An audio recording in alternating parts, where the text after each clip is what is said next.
بسم اللہ الرحمن الرحیم۔ السلام علیکم ناظرین، میں ہوں doctor Muhammad Saleem and welcome to national narrative. ناظرین، پاکستان کے اندر ڈالر نے ایک لمبی چھلانگ لگائی ہے اور یہ بڑھ کر 260 روپے کا ہو گیا ہے، یعنی ایک ہی دن کے اندر کوئی 28.5 روپے اس کی قیمت بڑھ گئی ہے۔ اور جو یہ فرق تھا نا اوپن مارکیٹ کا اور بینک ریٹ کا، جس کو مصنوعی طور پہ اسحاق ڈار صاحب نے وہ قید کیا ہوا تھا، اس قید سے نجات دلوائی ہے آئی ایم ایف کے پریشر نے، اور اس نے یہ کہا ہے کہ جو اوپن مارکیٹ کا ریٹ ہے ڈالر کا، اس ریٹ پہ آپ ڈالر کو آنے دیں۔ یعنی یہ جو ڈالر کا پرندہ تھا، اس کی جان قبض کی ہوئی تھی اسحاق ڈار نے، وہ بازیاب ہو گیا ہے۔ اور مارکیٹ میں جب وہ باہر آیا ہے تو اس نے پاکستان کی پوری جو اکانومی ہے اس کے اندر ایک بھونچال برپا کر دیا ہے، اور ایک ہی جست کے اندر جو پاکستان کے قرضے ہیں وہ 2800 ارب روپیہ پاکستان کا قرضہ بڑھ گیا ہے،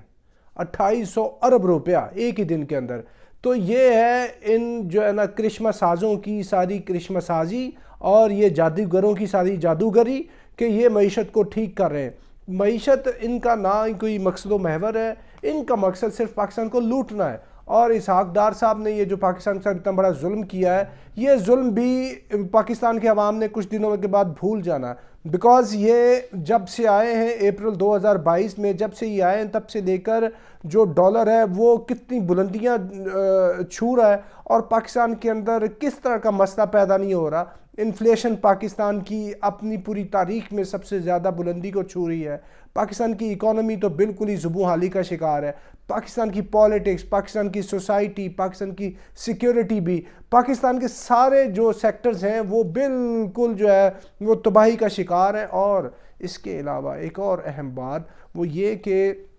یہ جو پولیٹیکل ڈیڈ لاک ہو گیا ہے پاکستان کے اندر، یہ پولیٹیکل ڈیڈ لاک جو ہے وہ ختم ہوتا نظر نہیں آ رہا، اور ایونچولی ان دونوں جو پولیٹیکل جو وہ طبقات ہیں یا دونوں جو فریقین ہیں، ایک عمران خان کا یعنی گروہ ہے، دوسرا اینٹی عمران خان گروہ ہے، انہوں نے سیاسی جو کشمکش ہے اس کو جتنا تیز کریں گے، اینڈ پہ جا کے لڑائی مزید بڑھنی ہے، اور یہ لڑائی کی بڑھوتری جو ہے وہ پاکستان کو اتنا نقصان دے گی، اور آخر میں آ کر ان کو کسی نہ کسی نے تو ٹیبل پہ بٹھانا ہے۔ دیکھیں ورلڈ وار 1 ہوئی، 2 ہوئی، کوئی بھی جو جنگ ہو یا کوئی تنازع ہو، اس کے لیے آپ کو ٹیبل پہ آنا ہوتا ہے، ایک جرگہ ہوتا ہے، پنچایت ہوتی ہے، پر پنچایت، اور اس کے اوپر آپ جا کے کسی کی آربیٹریشن میں، کسی کی انوالومنٹ سے کوئی بیچ میں آ کے پارٹی یا کوئی بڑا آ کے انٹروین کرتا ہے تو پھر معاملے کا کوئی نہ کوئی حل ہوتا ہے، اس الجھاؤ کو سلجھاؤ میں ترتیب دیا جاتا ہے۔ لیکن اس وقت چونکہ عمران خان نے نشانے کے اوپر اسٹیبلشمنٹ کو لے لیا ہے، وہ اسٹیبلشمنٹ ایک عمران خان کا پرائمری ٹاسک ہے، اور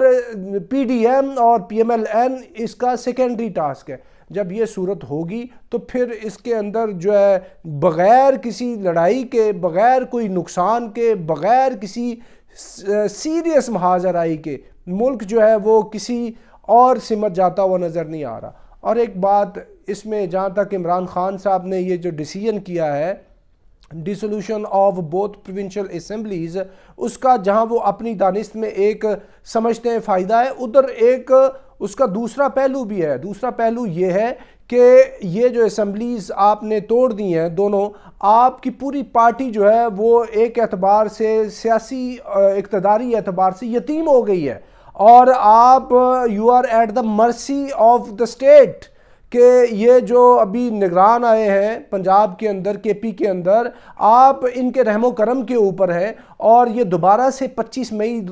والے واقعات کو وہ یہ دہرا سکتے ہیں، جو 25 مئی 2022 کو تحریک انصاف کے کارکنان اور قائدین کے ساتھ جو ظلم و ستم کی ایک اتنی بڑی داستان رقم ہوئی ہے، وہ دوبارہ اس کی ایک اور قسط جاری ہو سکتی ہے، جس سے جو پارٹی کا جو رینک اینڈ فائل ہے وہ ڈسٹرب ہوگا۔ سارے جو ورکرز ہوتے ہیں وہ سارے بلڈ دینے والے نہیں ہوتے، کچھ جو مجنو ہیں وہ چوری کھانے والے بھی ہوتے ہیں، کچھ لوگوں نے صرف تحریک انصاف کو جا کے ووٹ ڈالنا ہے، وہ لوگ باہر سٹریٹ پہ نہیں آ سکتے، کچھ لوگوں نے صرف فیس بک کے اوپر، کچھ نے انسٹا کے اوپر، کچھ نے ٹویٹر کے اوپر، کچھ نے یوٹیوب کے اوپر آپ کو سپورٹ کرنی ہے۔ آپ یہ والا جو مٹیریل ہے، اگر آپ یہ چاہیں کہ باہر سڑکوں پہ آ کے یہ لاٹھیاں کھائیں اور اپنا خون بہائیں اور آپ کی تحریک کو اس خون سے آبیاری دیں، تو یہ تھوڑا مشکل لگتا ہے، کیونکہ سارے لوگ اس طرح کے نہیں ہوتے۔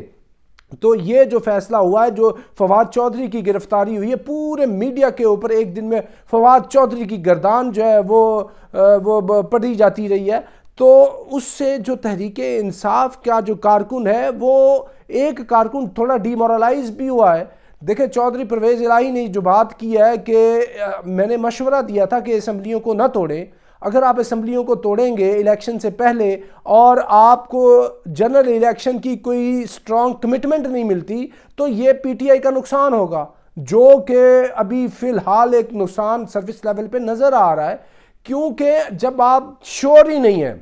کہ جنرل الیکشن ہونے جا رہا ہے، پورے ملک کا الیکشن ہونے جا رہا ہے، تو آپ شور نہیں ہیں، تو آپ نے اسمبلیاں جو توڑی ہیں، اس سے جو آپ کے جو ایم پی ایز ہیں، آپ کے سارے پارلیمنٹیرینز جو ہیں، جو ان کے فنڈز بند ہوئے ہیں، جو انہوں نے ڈیولپمنٹ کے کام کروانے تھے، اتنا عرصہ جو انہوں نے باقی ماندہ کام کروانے تھے، وہ تو سارے ڈسٹرب ہو گئے۔